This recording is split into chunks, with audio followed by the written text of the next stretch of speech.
Ási, framöndan leikur við Gúmmesbach sem eitt besta liðið þessari keppni. Hvernig ætlum við að mæta þeim og við hverjum við búast?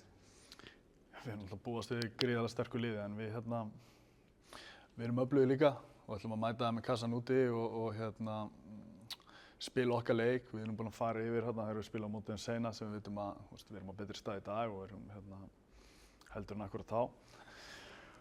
Og við þurfum svolítið að taka með okkur það góða sem við höfum gert í seinustu leikjum inn í þennan leik núna bara nota þennan leik til þess að stækka sinn lið. Það svolítið svarið við þessu. Og varum til að fara í gegnum nokkra klippur með okkur, svona sýna okkur hvað framöndan? Já, þetta sýna ykkur klippu, hlutur sem þeir spiluðu töluvert þeir spiluðu töluvert í kriganum, maður hefur séð í leikjum hjá þeim. Þetta eru allt klippur og seinasta leik hjá þeim bikarleik á móti Bergísir sem Arnór Gunnarsson að þjálfa. Hann í mynd niðri og Tjörfi að spila stórt varnarhlutverk hjá þeim. Sjá spila júkafæðslu, það sem leikmann með 15, öflugur maður og mann og þeir sjá hann hávaxinn og góð skipta.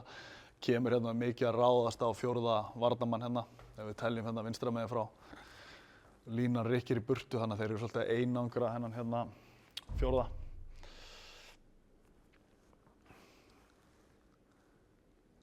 Þannig að spila niður í horn, það sem gerist oftar kannski.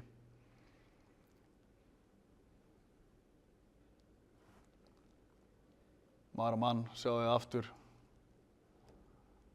Hér fer línan í stað þess að fara yfir, þá fer hún undir og það sem gerist þegar hún rykki seint í burtu. Það erfitt fyrir varnarmann að komast í hæð þannig að þessi getur bæði skotið og finta, þannig að það gríðarlega mikilvægt að varnarmaðurinn þegar hann lendir í þessari maður og mann stöðu að hann tæki vel á móti honum og svo þurfum við að athuga hvort hann sé að hitta honum lengst fyrir utan og hvort að Hávörnin og Danni díla ekki þokkalega við það. Og mikilvæg samskipti á milli, þetta náttúrulega mikið spilað sem línan að rykkja frá eða þá feikrykkja í burtu og koma aftur undir, þannig að það mikilvægt að það sé góði talandi á þristunum okkar og þeir viti hvor að stíga og hvort þeir standi saman með línuna eða ekki.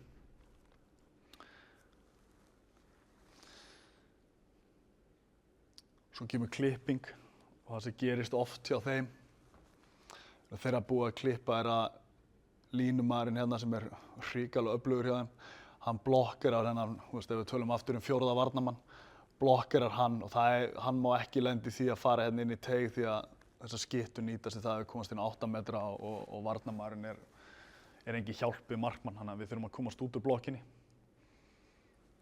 Þannig að þetta fyrsta.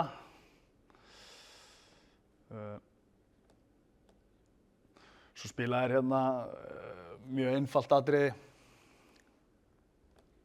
en effektíft sem gera beggja vegna bæði fyrir örfenda og réttenda. Hann í þessari klippu og rykkir línumaðurinn ekki í burtu en það kemur fake sending, dribbl á fleygiferð, hann rykkir í burtu og er aftur á bakverðinum aftarlega. Yfirleitt með sóknum sem getur farið í báðar áttir, bæði að farið milli 1 og 2 áfram, þannig að við þurfum að ná einhverju hæð og ná að stoppa fyrstu árás, ekkert endilega með fríkast, en ná að verja svæðið okkar og taka svo á móti, vera með hótun á miðjumanninn þannig að hann geti ekki fært sig. Þetta spilaði mikið, sérstaklega skiptunum með að finna lífið vel að fara einn og einn á bakvörðinn, þá mun örfendi og réttindi gera þetta töluvert.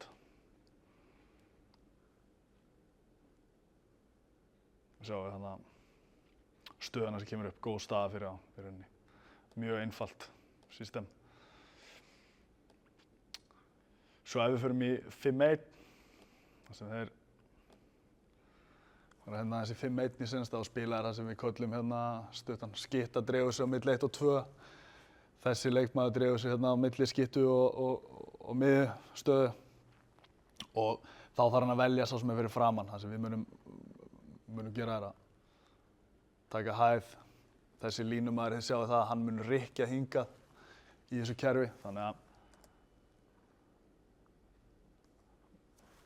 þarna eru ekki alveg klárir hvor ætlar að taka hvern, hann að senda í gegnum Við munum gera það að sá sem fyrir framann, hann tekur annan mannin, hafsendið tekur hinn mannin og þeir munu díla við þetta saman í hæð og taka á móti þessum árásum.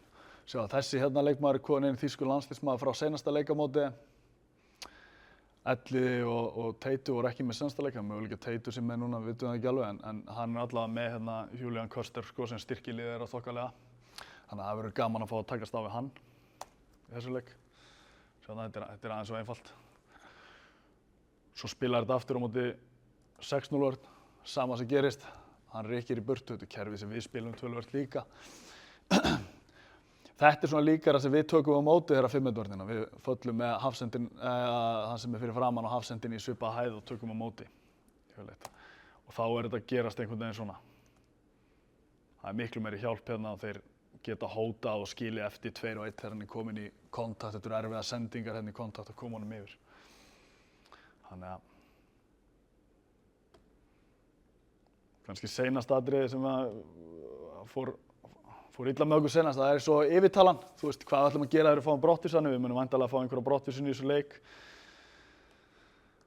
Þannig að, og þá hafa þeir verið að spila töluvert hérna, sem spila svokallaðan, svipað á stuttur á hann dregur svo milli 1 og 2 hérna skittan, miðjumaðurinn hótar hér, er með línumanninn og svo þennan í breiddinni og hornið.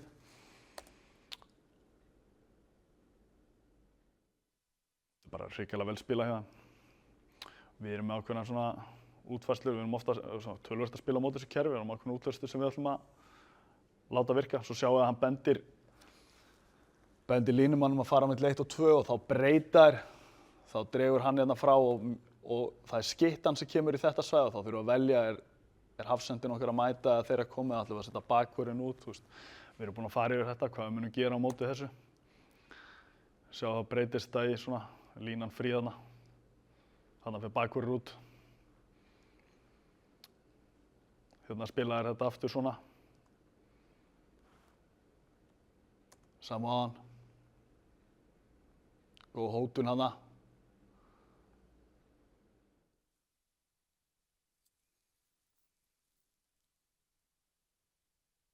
Hann fer sjálfur og fær víti hérna. Hrikalega vel gert, þannig að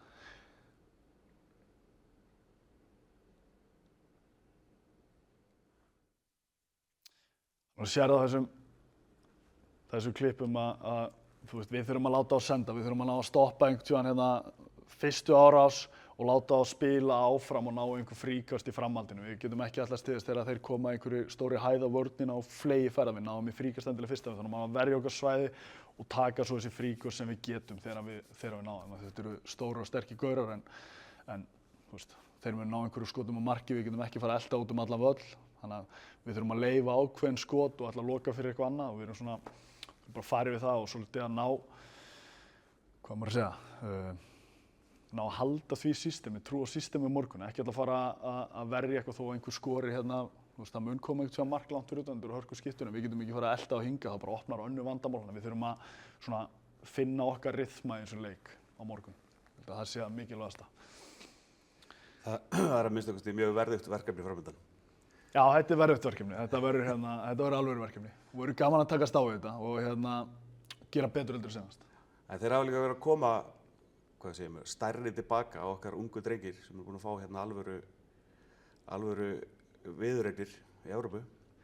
Já, ég meina það er, þú veist, ef þú, þegar eins og einhver leikur fer illa, ef þú getur tekið það góða og hvað þú getur bætt og bara ert gagnrýninn og jákvæður á það, að þá muntu bæta þegar þú fær bara svona, hvað að segja, bara, þú veist, heimsklassa handbolta beint í andliti á dúknum fyrir framan áhorfendur, þá þarfst að læra hratt og ef þú lærir hratt og nýtir þetta rétt, þú veist, þá er þetta engin spurning að þetta eru góð verkefni og þeir kannski sjá að þú veist, bilið þá var stórt í seinasta leik sem við spilaðum á móti þeim en bilið á móti Sevihof og Toulouse að minna, þar stóðu okkur hrikalega vel í leikjunum og við þurfum að sjá hvort við séum ekki búin að nálgast þá eitthvað frá seinasta leik, þú veist, mæta stórir og henda því á gólfi sem við erum búin að læra úr hinuleikjunum og úr deildarleikjunum í haust. Af því að það er bara stórt tækifæri að fá að spila á móti hérna, þú veist, það er þýskur landsliðsmaður, þetta eru allt hörkuleikmenn, þetta er Georgi maður sem var að spila út í Íslandi, það er frábær línumaður sem þú þarft að forvinna, þú veist, það er ekkert, þú veist, Lunningamála, þetta eru töluvert sterkari leikmenn heldur en við erum að spila við deildinni heima, það vita það allir. Það var enginn í þýski, fáir sem að spila heima var í þýska landsliðinu, þannig að að fá það í andlitið í svona leik og vera ekki lítill í þér og tekst á þetta og reyna að draga einhvern lærdóm á sig, þannig að gerir þetta betri handboltamanni og það er svolítið okkar verkefni í þessari keppni og ég held að okkur tekist ágætlega upp að gera það hingað til og við þurfum að halda því áfram. Glæsilegt, það verður spennandi að fylgjast með á morgun, gangi ykkur vel. Já, takk fyrir það.